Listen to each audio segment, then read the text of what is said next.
आप सपना देख रहे हैं, यह जागने का समय है। कई आध्यात्मिक गुरुओं और प्राचीन धर्मों के अनुसार हमारा पूरा संसार, आपका और हर व्यक्ति का जीवन एक स्वप्न से अधिक कुछ नहीं है। वे यह नहीं कहते कि हमारा संसार और इसके अंदर की हर चीज सपने जैसी है, लेकिन यह दरअसल उसी तत्व का बना है जिससे हमारे सपने बनते हैं। इसीलिए यह भी माया है। जब आप जागरूकता के रूप में स्थायी तौर पर कायम रहेंगे, तो आप निश्चित रूप से जान जाएंगे कि आपका जीवन और यह संसार वास्तविक नहीं है। जैसा आप उनके बारे में सोचते थे, वे सिर्फ सपना है। यह जीवन एक स्वप्न है। हम यह सपना देख रहे हैं कि हम एक व्यक्ति हैं जो एक संसार में रह रहा है, जिसके बारे में हमें विश्वास है कि यह वास्तविक है। हमें यह एहसास नहीं होता कि यह सब एक सपना है। पूरा संसार जो हमें दिखता है, एक स्वप्न भ्रम के सिवा कुछ नहीं है, जो कभी वास्तविक नहीं था।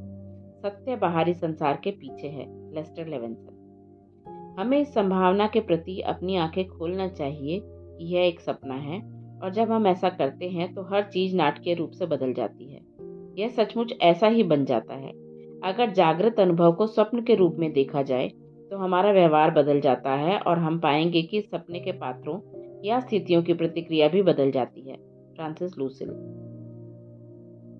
हम अभी एक संतुष्ट सुस्वप्न में हैं, और सपने का हिस्सा वह है जिसे हम मन, शरीर और सृष्टि कहते हैं। दीपक चोपड़ा।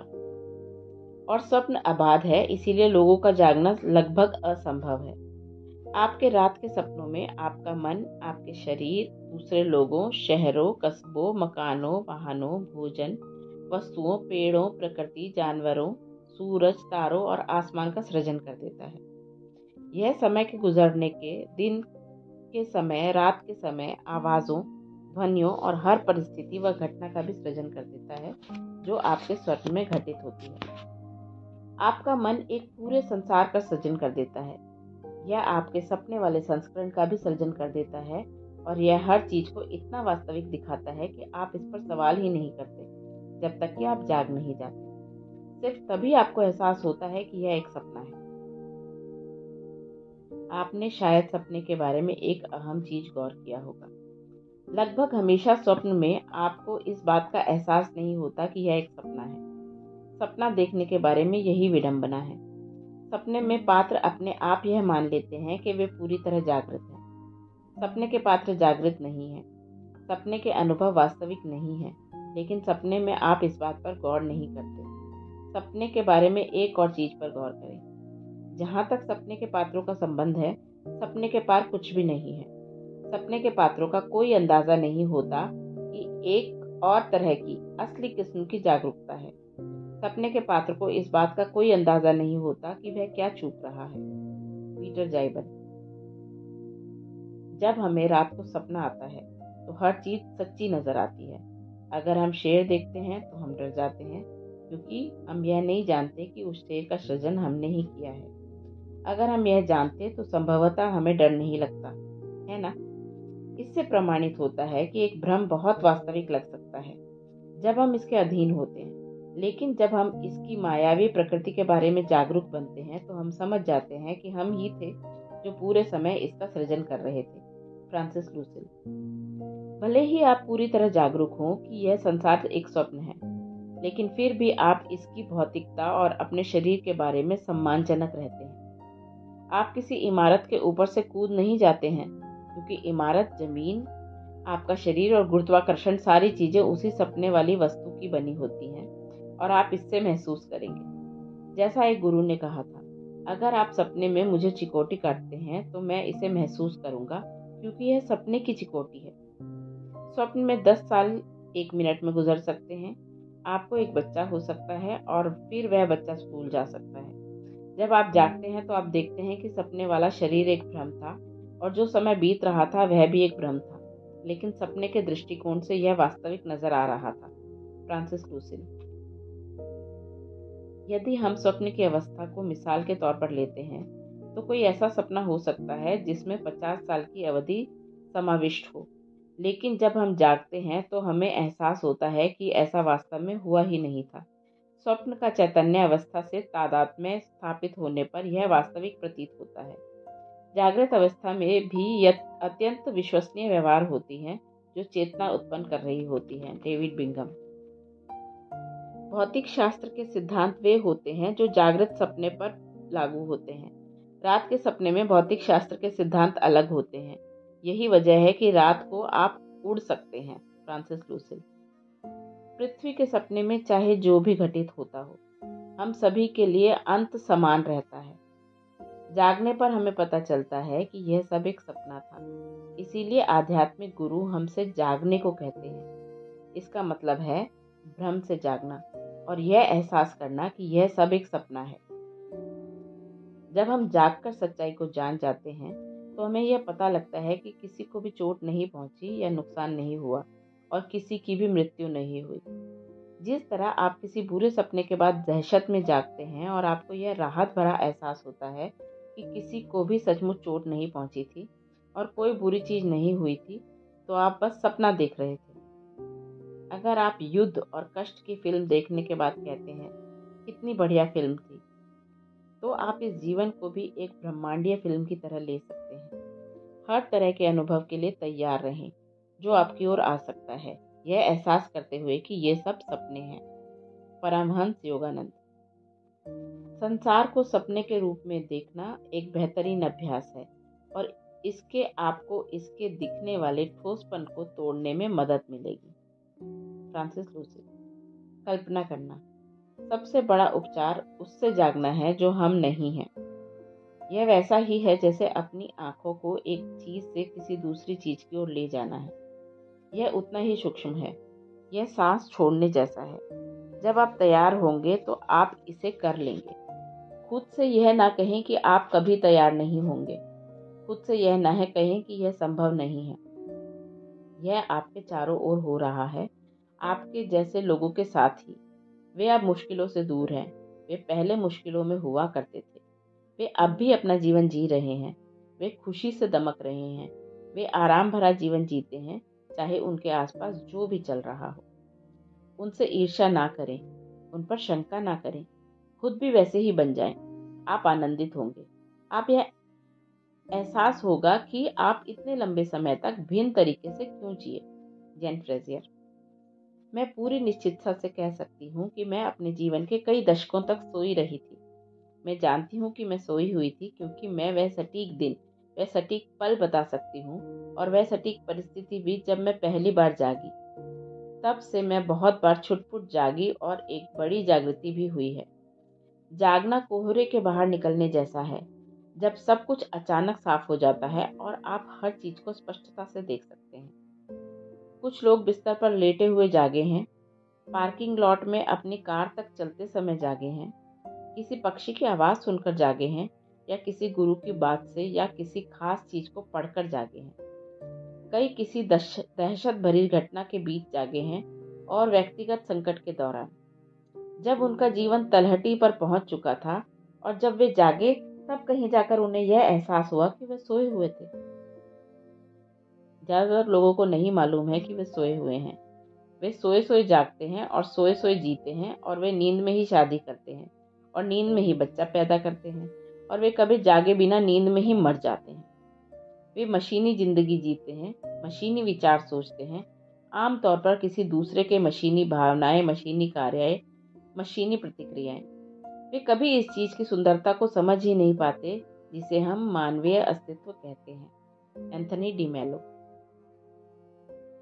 हमारा मन मशीनी है, जैसे कंप्यूटर का कोई प्रोग्राम होता है। इसीलिए अगर हम अपने मन से नियंत्रित होंगे तो हमारा जीवन मशीनी होगा। शायद आपको लगातार पैसों की कमी की परेशानी है। यह एक मशीनी मन का परिणाम है जो बार बार कम पैसों के विचारों को दोहरा रहा है। आप इन विचारों पर विश्वास करके इन्हें शक्तिशाली बना लेते हैं। इसीलिए आपको पैसों की कमी का अनुभव लगातार होता रहता है। यह मन के सीमित करने वाले विचारों का काम है, जबकि जागरूकता पूर्ण समृद्धि व प्रचुरता है। जब आप जागते हैं और जागरूकता के रूप में जीना शुरू करते हैं तो आपका जीवन किसी भी चीज से परे होगा जिसकी आप इस समय कल्पना कर सकते हैं। आप संसार को पूरी तरह से भव्य पाएंगे जो सौंदर्य से लबरेज है और आप अपनी आंखों से देखेंगे कि हर चीज पटरी पर है, कोई चीज गलत जगह पर नहीं है और सब कुछ सही है। जब हमारा मन हमारे जीवन को चलाता है तो हम संसार को उस तरह नहीं देख पाते जिस तरह ये सचमुच है। अहंकारी मन ज्यादातर चीजों को समस्या मान लेता है और उन पर जोरदार आपत्ति करता है। अहम केंद्रितता और पूरी तस्वीर को देखने की अक्षमता के जरिए यह मूल्यांकन करेगा, आलोचना करेगा और दोष खोजेगा। जीवन के सीमित दृष्टिकोण के कारण यह समस्याओं को अनुभूत करता रहेगा। आप जानते हैं, जागना दुखद होता है। बिस्तर में आप अच्छे और आरामदेह होते हैं, जागने पर चिढ़ होती है। इसी कारण समझदार गुरु लोगों को जगाने की कोशिश नहीं करेगा। मुझे आशा है कि मैं यह समझदार बनने जा रहा हूँ और अगर आप सोए हैं तो आपको जगाने की कोशिश नहीं कर रहा हूँ। यह दरअसल मेरा काम नहीं है, हालांकि मैं कई बार आपसे कहता हूँ, जाग जाओ। एंथनी डी मेल। हम में से हर एक के लिए जीवन में एक उद्देश्य है।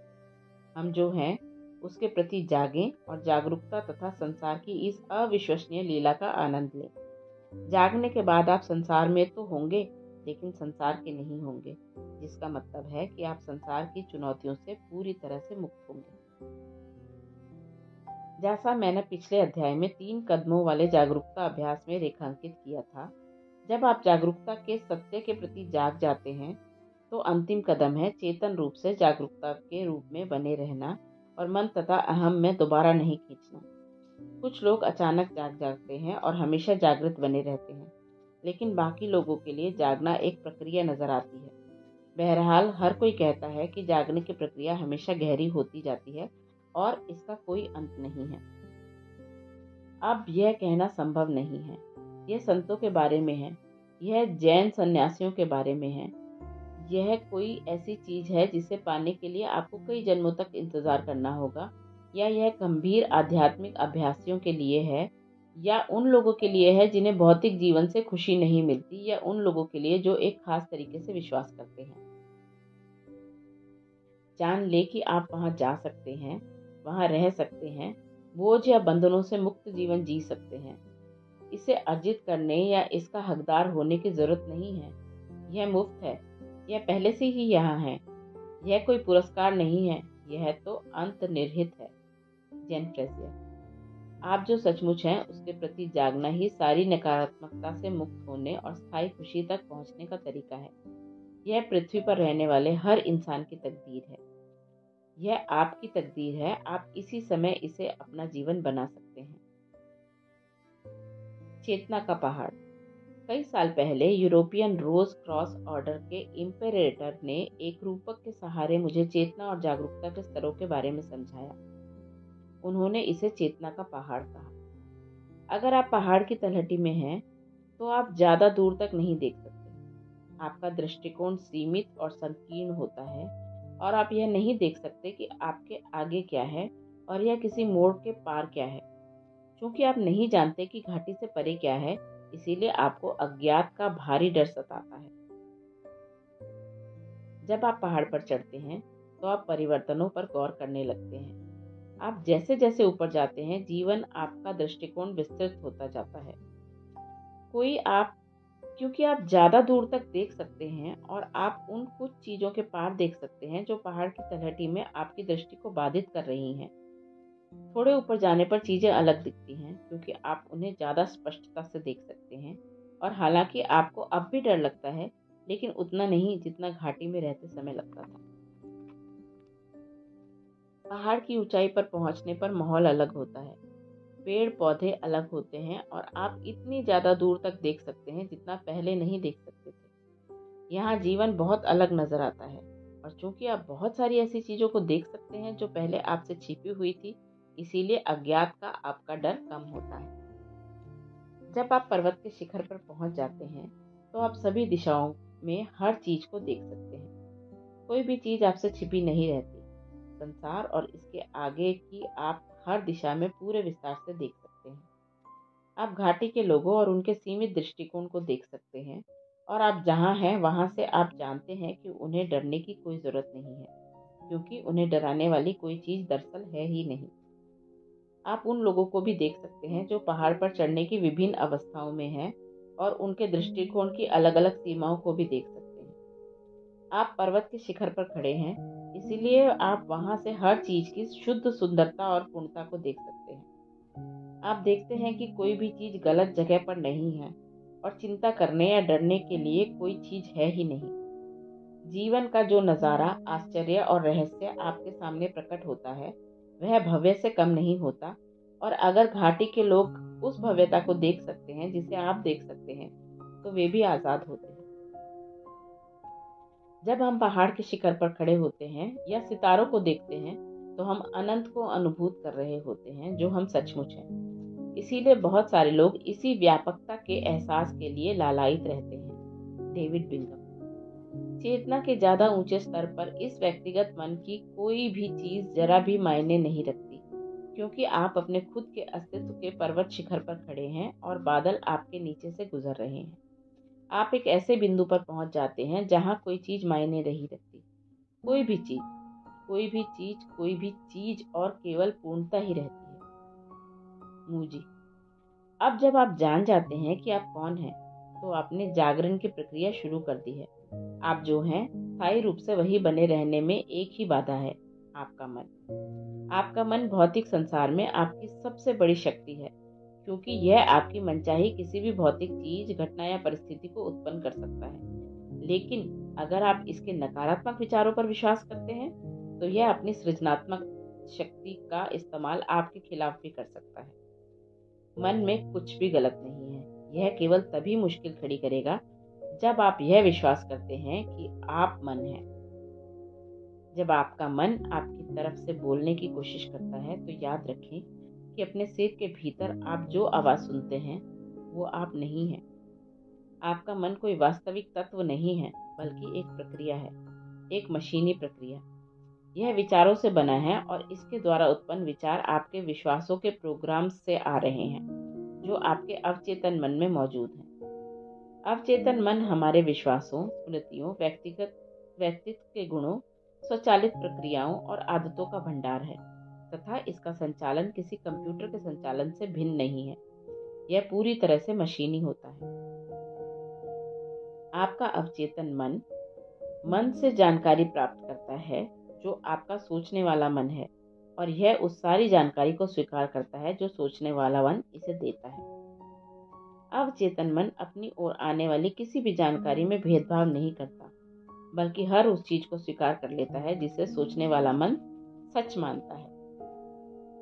इसीलिए बुनियादी तौर पर हमारा मन विचारों को हमारे विश्वासों के अनुरूप ढालता है और हमारे जीवन को बहुत बुरी तरह सीमित करके हमें उन विचारों का कैदी बनाकर रखता है, जब तक कि हम जाग नहीं जाते और यह नहीं देख लेते कि हमारे विचार और हमारा मन वह नहीं है जो हम हैं।